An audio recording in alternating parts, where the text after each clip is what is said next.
कुटज निबंध। कुटिया या कुटीर शब्द भी कदाचित इसी शब्द से संबंध है। क्या इस शब्द का अर्थ घर ही है? घर में कामकाज करने वाली दासी कुटकारिका और कुठारिका कही जा सकती है। एक जरा गलत ढंग की दासी कुटनी भी कही जा सकती है। तो ये जो कुटर शब्द है उसके मीनिंग पर या उससे जुड़े हुए या उससे संबंधित अन्य शब्दों पर चर्चा की है लेखक ने। संस्कृत में उसकी गलतियों को थोड़ा अधिक मुखर बनाने के लिए उसे कुटनी कह दिया गया है। अगस्त्य मुनि भी नारद जी की तरह दासी के पुत्र थे क्या? घड़े में पैदा होने का तो कोई तुक नहीं है। न मुनि कुटज के सिलसिले में, न फूल कुटज के। फूल गमले में होते अवश्य हैं, पर कुटज तो जंगल का सैलानी है, उसे घड़े या गमले से क्या लेना देना। शब्द विचारोत्तेजक मतलब विचारों को उत्तेजित कर देने वाला जरूर है। कहाँ से आया, मुझे तो इसी में संदेह है कि ये आर्य भाषाओं का शब्द है भी या नहीं। एक भाषा शास्त्री किसी संस्कृत शब्द को एक से अधिक रूप से प्रचलित पाते थे तो तुरंत उसकी कुलीनता पर शक्कर बैठते थे। संस्कृत में कुटज रूप भी मिलता है और कुटच भी, मिलने को तो कूटज भी मिल जाता है। तो ये शब्द किस जाति का है? आर्य जाति का तो नहीं जान पड़ता। सिल वाले भी कह गए हैं कि संस्कृत भाषा में फूलों, वृक्षों, खेत, बागवानी के अधिकांश शब्द आग्नेय भाषा परिवार के हैं। ये भी वहीं का तो नहीं। एक ज़माना था जब ऑस्ट्रेलिया और एशिया के महाद्वीप मिले हुए थे, फिर कोई भयंकर प्राकृतिक विस्फोट हुआ और दोनों अलग हो गए। 19वीं शताब्दी के भाषा विज्ञानी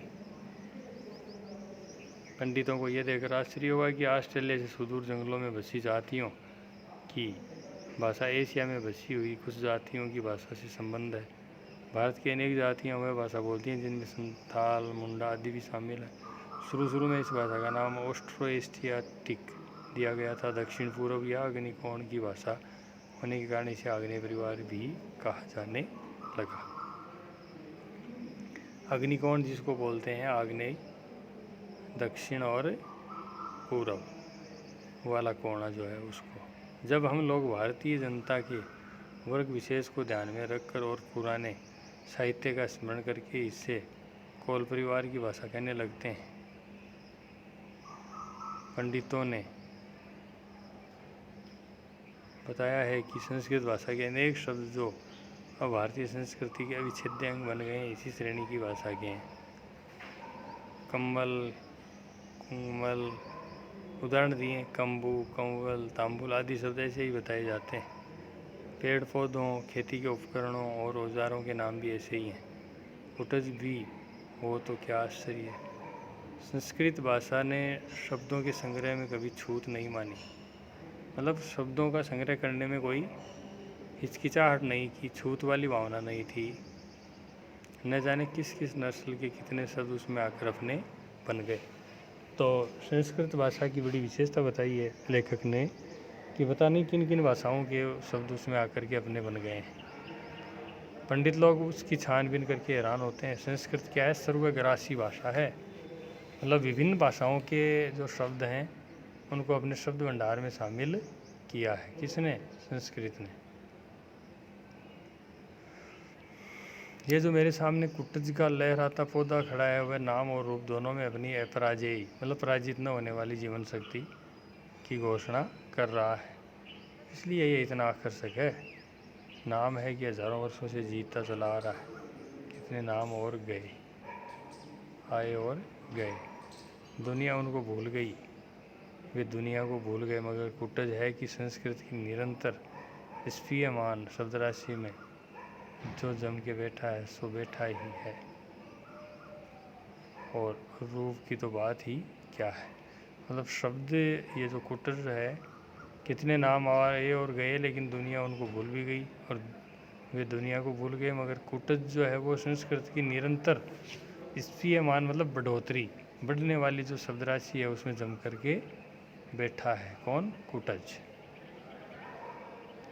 बलियारी है इस मादक शोभा की, चारों ओर कुपित यमराज के दारुण निश्वास के समान धधकती लू में यह हरा भी है और भरा भी है। अर्थात भयंकर गर्मी के मौसम में भी कुटज विचलित नहीं हो रहा है, वैसे ही विराजमान है। ये इसकी बहुत बड़ी विशेषता है। दुर्जन के चित्त से भी अधिक कठोर पाषाण की कारा में रुद्र अज्ञात जल स्रोत से बरबस रस खींचकर सरस बना हुआ है कि यह पता नहीं कहाँ से रस ला रहा है। बहुत ही कठोर जो पत्थर हैं उनको चीर कर ये रस ला रहा है। और मूर्ख के मस्तिष्क से भी अधिक सुनेगिरी कांतार में भी ऐसा मस्त बना है कि ईर्ष्या होती है। कितनी कठिन जीवन शक्ति है। प्राण ही प्राण को पुलकित करता है, जीवन शक्ति ही जीवन शक्ति को प्रेरणा देती है। दूर पर्वतराज हिमालय की हिमाच्छादित चोटियाँ हैं, वहीं कहीं भगवान महादेव समाधि लगाकर बैठे होंगे। नीचे सपाट पथरीली ज़मीन का मैदान है, कहीं कहीं पर्वत नंदिनी सरिताएँ आगे बढ़ने का रास्ता खोज रही होंगी। बीच में यह चट्टान की उबड़ खाबड़ जटाभूमि है, सूखी नीरस कठोर। यही आसन मारकर बैठे हैं मेरे चिरपरिचित दोस्त कुटज, एकदम सूखी नीरस और कठोर। एक बार अपने जबरीले मूर्धा को हिलाकर समाधिष्ट महादेव को पुष्पस्तबक का उपकार चढ़ा देते हैं। मतलब उस पेड़ पर, उस पौधे पर पुष्पों की परमार है। और एक बार नीचे की ओर अपनी पाताल वेदी जड़ों को दबाकर गिरिनंदिनी सरिताओं को संकेत से बता देते हैं कि रस का स्रोत कहाँ है। जीना चाहते हो, कठोर पाषाण को भेद कर पाताल की छाती चीर कर अपना भाग्य संग्रह करो।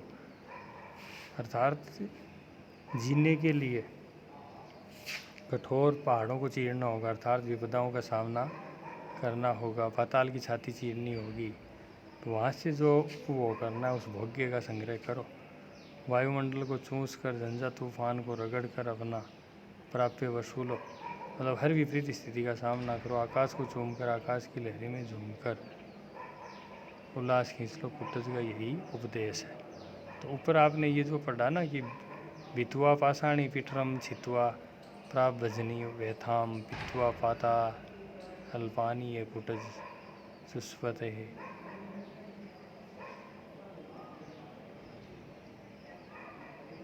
चुंबते नंबर है, इसी का अर्थ ऊपर ये दे रखा है।